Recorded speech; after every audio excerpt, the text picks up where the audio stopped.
Thank you for this lovely introduction.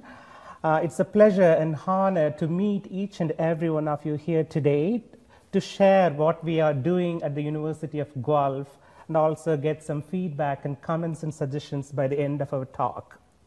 Good things comes in small packages. So we are in 2016. By 2050, the world population is going to be about 9 billion. So as of now, it's about 7 billion. There is a need to feed 2 billion people in about 20-30 years. At the same time, the cultivable land or the arable land is shrinking. We also have to take into account the calorie count in terms of balanced diet and balanced nutrition for each and every citizen of this particular globe. So there are market agencies, also World Health Organization and Food and Agricultural Organization have done an estimate and analysis, and they have found out that in 2012, the global population needs about 20 gigacalories of food. By 2050, we need about 40 gigacalories, which means we need to double the amount of calories that need to be fed to the world population. At the same time, in terms of vegetarian as well as the food animals, when we look at the distribution between beef, mutton, pork, poultry, and other egg-related sector, we could see that 82 million is about the production of the number of poultry-based animals is about 82 million in 2005, but it is going to shoot. It has to meet at least 181 million tons of meat from the poultry sector, like layers, turkeys, and other related birds by 2050. So it is an opportunity and also a challenge to be able to meet this particular statistics, particular growth. So to be able to increase the food by 70% and meat production to increase by 50%, livestock sector has to overcome a variety of challenges.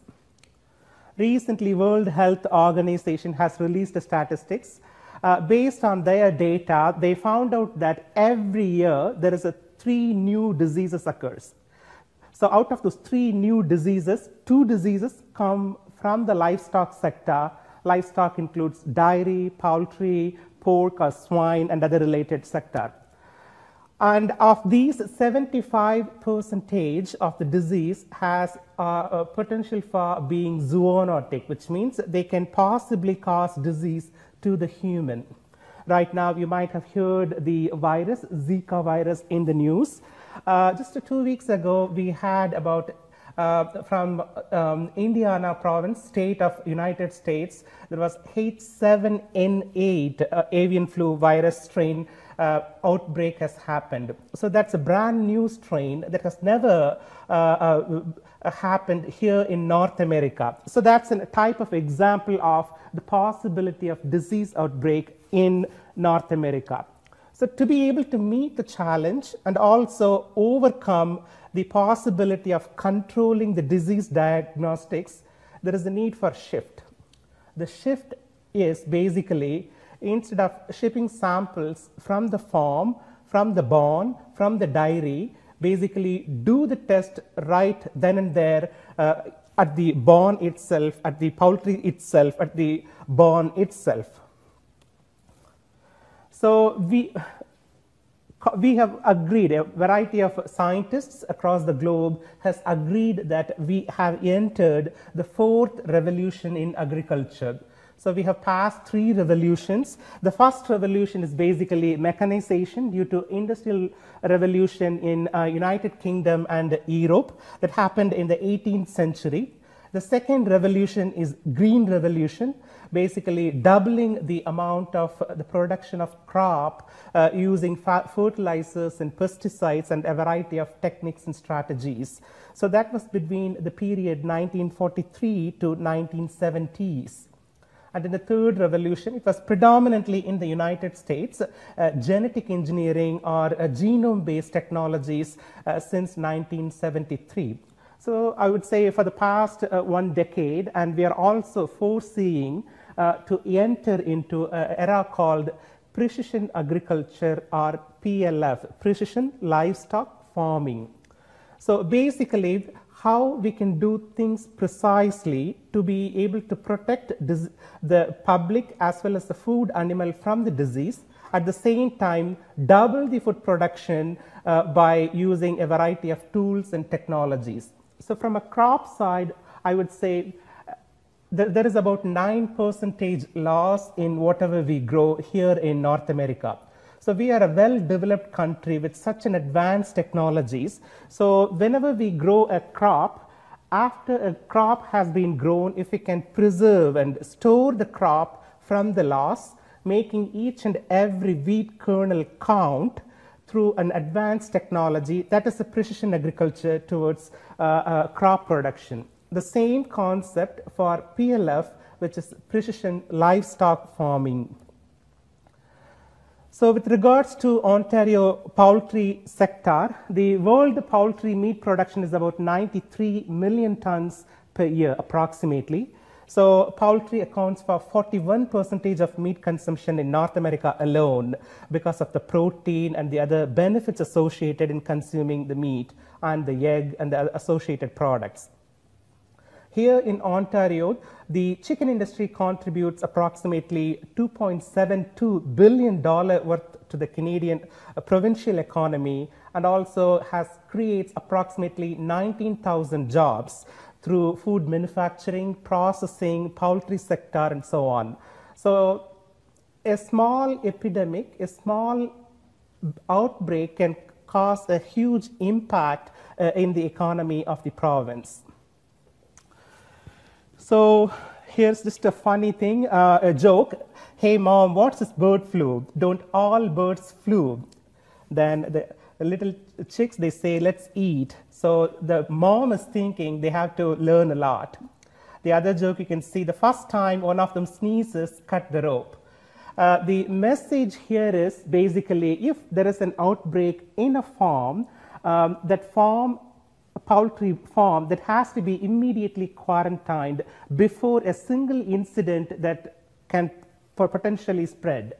For example, about 45 million worth of birds were euthanized in United States just a year ago. So that's a huge volume of bird, and also it created a significant impact in the poultry sector and the economy. So the goal, what is the missing link here? Why the diseases occurs, but how do we go about preventing the disease? The overall approach of our Bio Nano Lab at the University of Guelph, and also a variety of industrial sector, is enabling the producers to move from reactive. After the disease occurs, they try to prevent it. So to move from preventive to proactive approach through a predictive technology, which means even before the disease occurs, using precision livestock farming, sensing technologies, and nanotechnologies, we can predict, because of the correlation of a variety of factors, there is a possibility of disease to occur. So we can definitely go ahead and prevent the disease occurrence. So enabling the producers from reactive to predictive through proactive technology-based approach is the goal. So avian influenza statistics, about 48 million turkeys and layers were affected from high pathogenic avian influenza, and they were euthanized last year. Since 2003, about the past 12 years, billions of dollars were lost in the world economy just because of one particular disease that affected the poultry sector. Preventing the spread of avian influenza is the best way to keep the disease under control. So in this case, prevention starts with early diagnosis. We want to find out even before the disease occurs and monitor the health of the birds. So when a disease occurs, avian influenza, what are the possible symptoms or the clinical signs of that the bird go through? So we get flu, we have running nose, sometimes our temperature goes higher. Similarly, birds have a variety of flu-like symptoms. There are two strains, high pathogen versus low pathogen. Low pathogen all the time occurs. It comes and goes. Farmers can easily find out the possible symptoms. But the focus here is on high pathogenic strain, because high pathogenic strain creates clear symptoms such as ruffled feathers, soft-shelled eggs, depression. The motility or the movement of the bird inside the barn is restricted, so the birds kind of shy from making plenty of movement. So that is a symptom. And also droopiness, loss of appetite. They don't take the volume of feed they are supposed to take, and the water consumption also drastically reduces over a period of time. And also obviously the sudden drop in egg production because of the change in the metabolism inside the system of the chicken bird. So again, the possibility of zoonotic or the disease transmission from a high pathogenic strain of a chicken bird to human being is very, very low in North America. But in other countries, it has happened. So that's why the focus is to prevent and identify, and even before it occurs, there is a need to protect the birds. But low pathogenic, it is easy to manage. The management strategies include basically changing the feeding strategy, adding supplements, and also enhancing the hygiene of the poultry barn, clean, clean, and clean. So right now, when a disease occurs, veterinarians, food safety inspectors, they walk inside the poultry barn and then they take sampling. So samples could be from the environmental area. They can take samples from the swab or the oral fluid, or sometimes they also take blood samples from the bird. So imagine if the farm is so far from the animal health testing laboratory, because after they take the sample, derive the sample has to be shipped to the animal laboratory to be able to test it. So in the lab, commonly used technique is RT-PCR. It's a real-time PCR technique, so which takes about minimum 6 to 8 hours to identify whether it is a low pathogen or a high pathogen. But to be able to precisely find out what strain is causing in terms of H5N1 versus H7N9, the differentiation between the H versus N, it sometimes takes about 3 to 5 days. So that's a lot of time to be able to understand the result. So the challenge here is bringing down the time to results. If we can bring down the time to results and enable the farmers to know what is the strain that is causing the pathogen or the particular disease outbreak, and what is the subtype in terms of high pathogen, then effective management strategies can be easily employed to the disease prevention mechanism here. But the question naturally arises in terms of vaccines. So why don't we just go and provide vaccine to a variety of birds so that we can actually prevent the disease to occur. The major challenge is sometimes vaccines do not really work. Main reason is they are designed to induce HA specific antibody response. So virus cannot survive itself inside the body. It needs a host cell. So it recognizes a cell inside the chicken system and make an attachment. So it is a survival mechanism to be able to flourish, prosper, divide, and then slowly spread through litter and also through other means. So hemagglutinin HA and neuraminidase NA glycoproteins, these are basically virus which has a tiny little coating, basically protein components on the surface of the virus, are the targets of the newly developed vaccines. There is also the availability of vaccines is very low, and because of the types, a variety of 16 types of hemagglutinin and also 9 subtypes of neuraminidase, causes a big challenge. So you multiply 16 by 9, it causes permutation and combination in terms of the division between H and N, causes a variety of vaccines to be developed.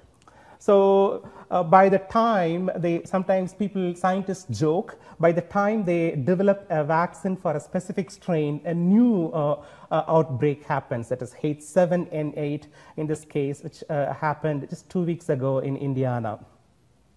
So due to this complexity, vaccine is still a challenge, and also because of cross-protective, cross-sensitivity related issues. So inactivated avian influenza vaccines are sometimes poorly immunogenic and needs high concentration of the protein.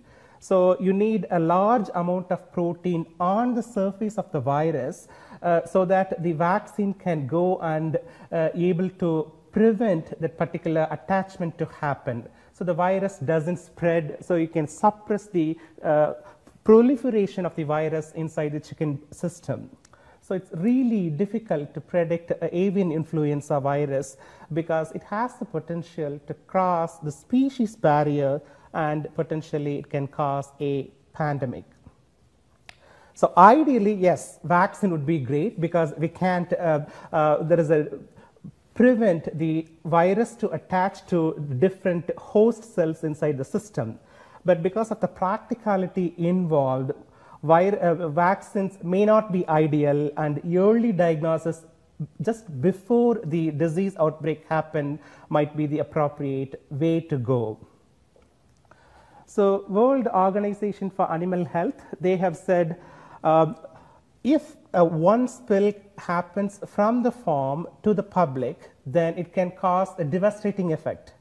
So Canadian Food Inspection Agency and the livestock industries are under enormous pressure to improve their biosecurity protocols and animal traceability through need of novel nanotechnologies. So that's how we come. So what we have done in our lab is we have developed a handheld smartphone appearing device. The device has the ability to detect the virus strains in just about 2 to 3 minutes, right then and there in the farm itself. So it could be commonly used by the poultry producer himself or herself. For example, if a poultry producer has a flu, and she is suspicious and she is not sure what is the reason behind this particular disease, whether it is a human-based virus is causing the flu or the virus has come from the poultry and it's causing the flu. To be able to differentiate between the human, like H1N1 versus H5N1, so there is a need to differentiate and discriminate and understand the preclinical screening mechanism using a nanotechnology based smartphone system. On the right hand side, you see a tiny little mechanism. So what we have done is we have used a semiconductor based nanomaterial. It is a quantum dot. So if there are two different glycan based quantum dot, glycan is the protein on the surface of the virus. So that particular protein is mixed with quantum dot in a functionalized manner along with an antibody. So in this particular mechanism, if a droplet of blood is being placed on the particular electrode, then both these three components come together. Because of the traveling association, when we shine a light, there is a change in the fluorescent intensity. So the tiny little change in the fluorescent intensity helps to recognize and identify which pathogen is causing that particular disease. So with respect to H5N1 versus H1N1, so it is H5 and H1. So the hemagglutinin differs, the protein composition differs. So the tiny little difference can be easily discriminated and identified, and the whole mechanism happens within just 2 minutes. So what is the beauty of this particular technique? So right now, when farmers derive samples from the bird, they derive milliliters of volume. So with the developed technology, all you need is just a droplet of blood. It's just like your home-based glucose test. Basically prick, take a droplet of blood, within a minute you know what is your diabetic level.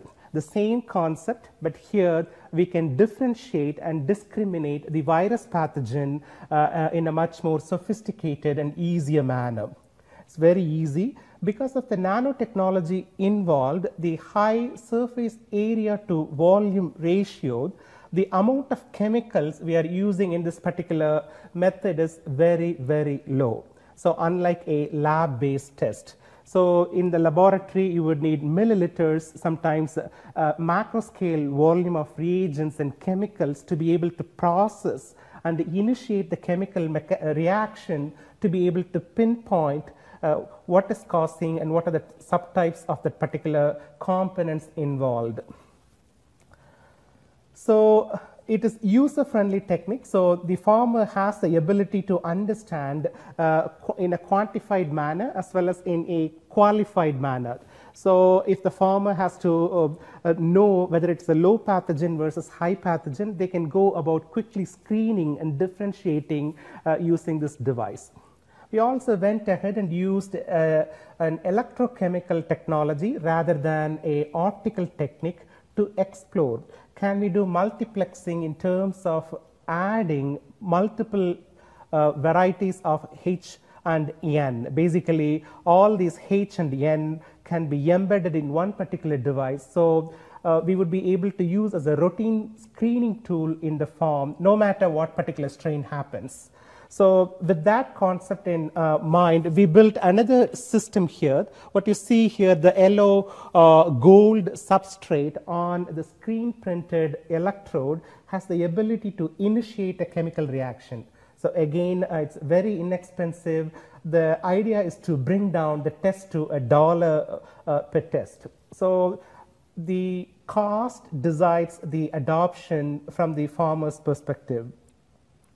So this is the device design you can see. It looks very similar. It also has the ability to transmit the data you collect in real-time fashion through an apps to a smartphone or a mobile phone, so that the veterinarians, the food safety inspectors, and the watchdog and the other agencies who oversee and supervises the disease pandemic outbreak can also obtain the particular record right away immediately.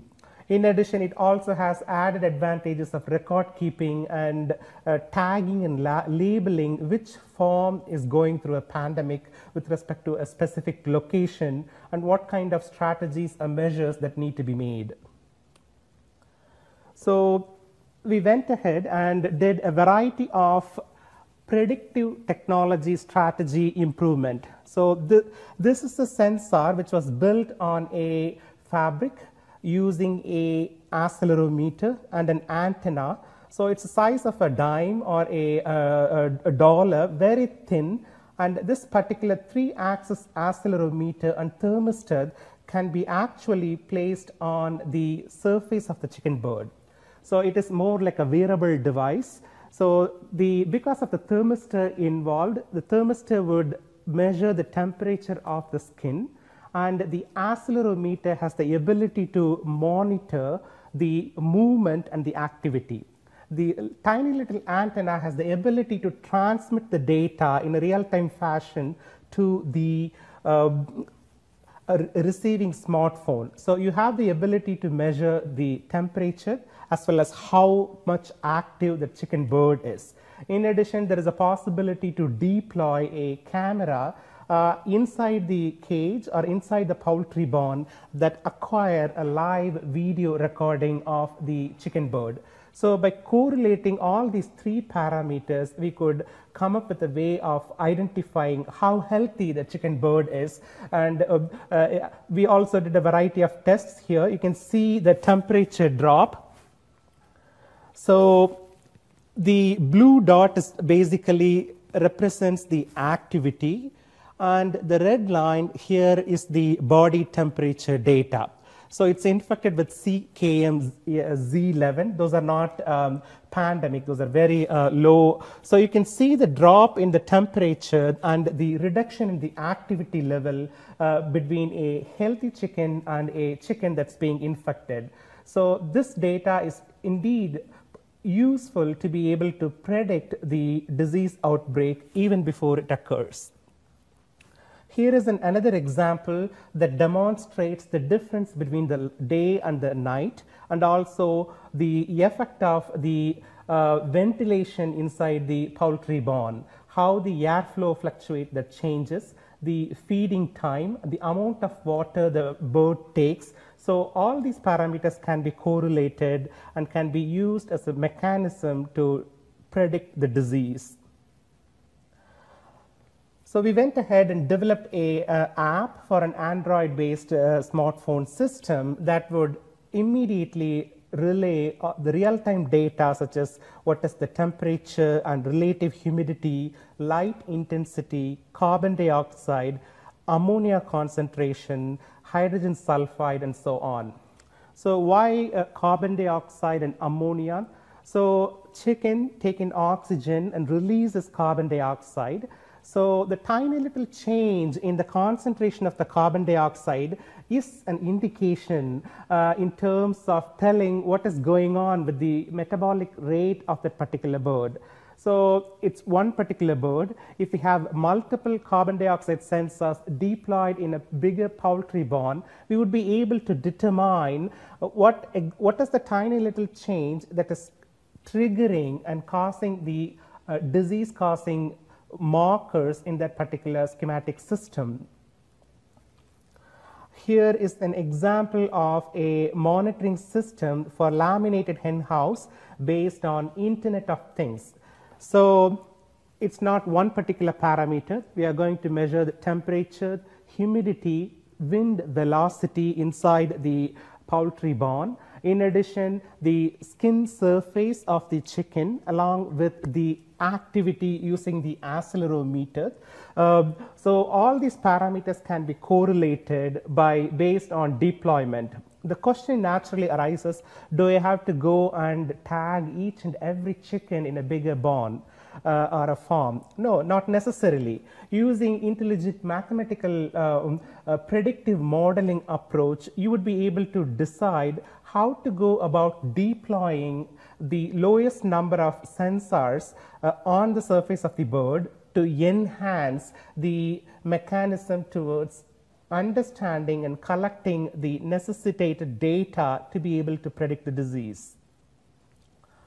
So it's a photograph that shows the deployment of the sensor in a barn and the topology of the transverse hen house sampling points that was decided based on mathematical formula. So again, being precision livestock farming, we are not interested in big changes. We are always interested in small changes.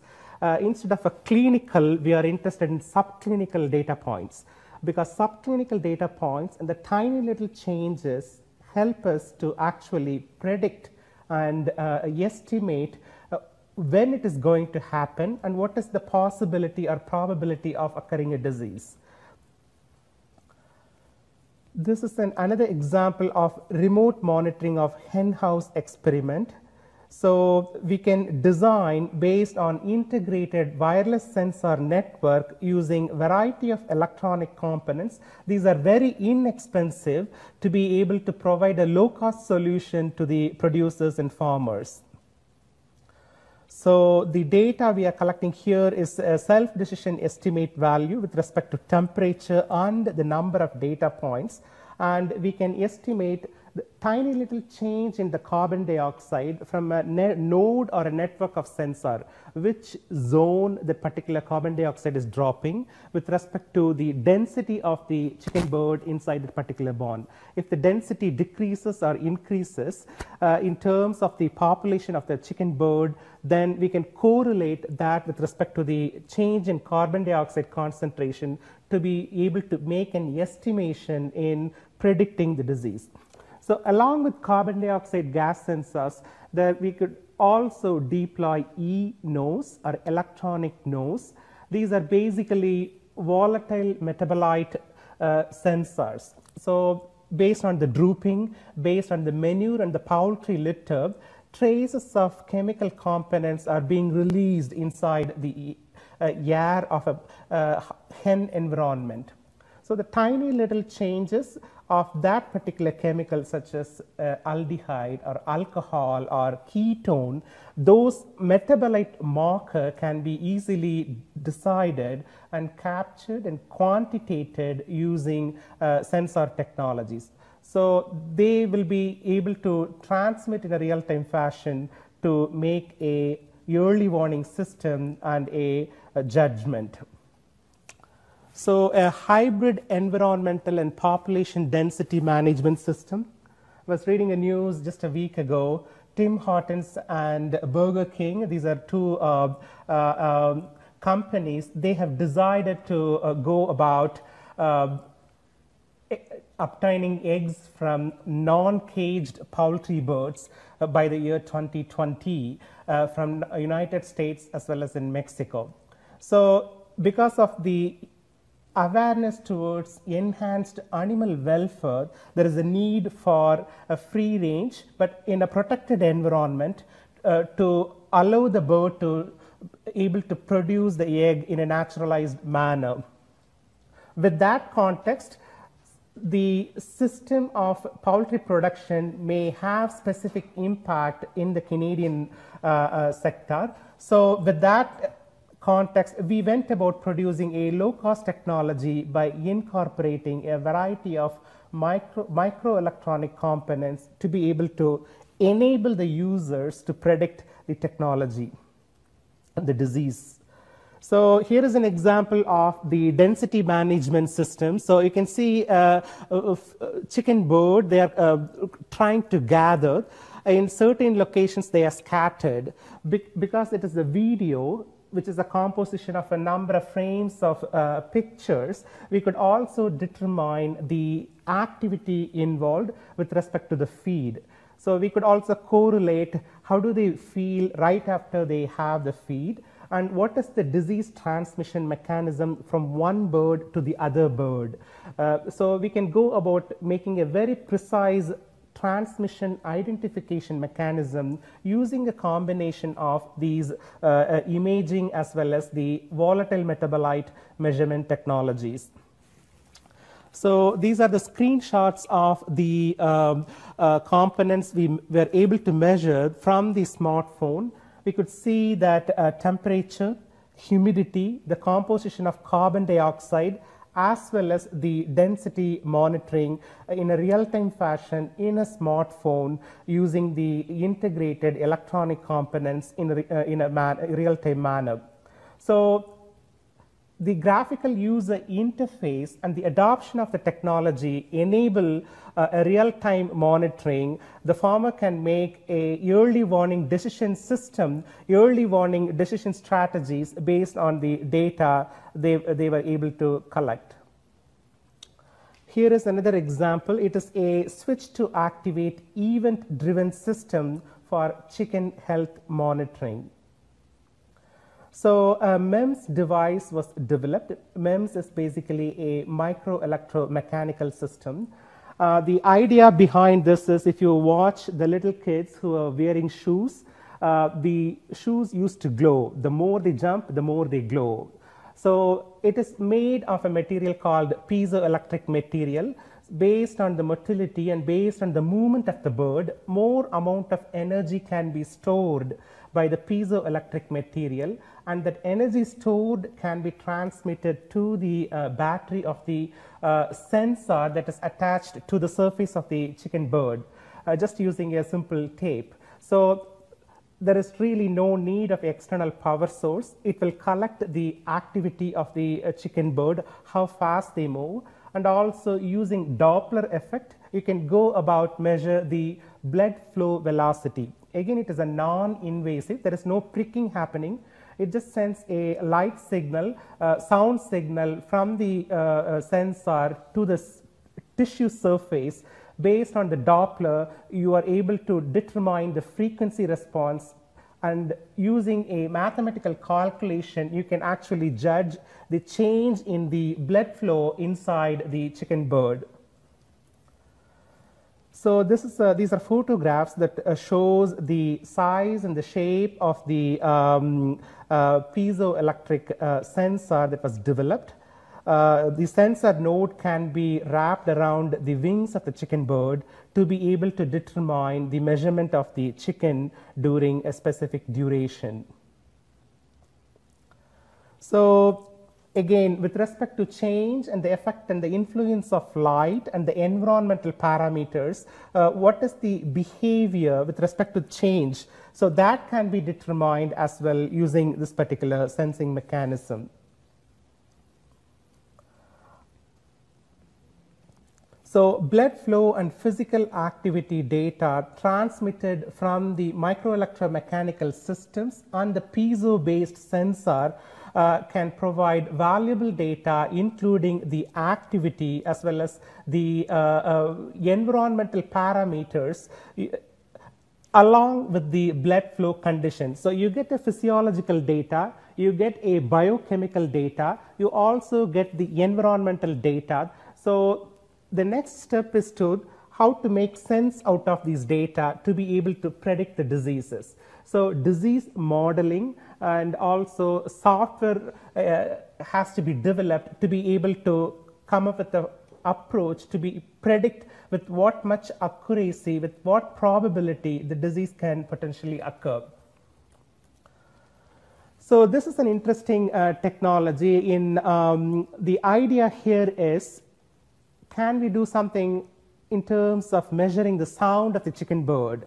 So by collecting the sound of the chicken bird, because when the farmer enters the poultry farm, he hears first, he or she hears first, and then sees, and then smells. So all these, so the ear, the nose, and the visual or the eyes, all these three can be replaced by sensors which are developed by nanotechnology. By using all these components, one could easily come up with a way to predict diseases even before the disease occurs. So what you see here on the screen is basically a signaled background processed frequency analysis of the amount of noise or the chicken talk measured using the sensors we have obtained. So the time frequency vocalization graph helps to identify how do they talk, or whether they have an antagonistic approach or a synergistic approach. We were able to find right after they feed, they were happy. So there is a change in the intensity of the noise they make.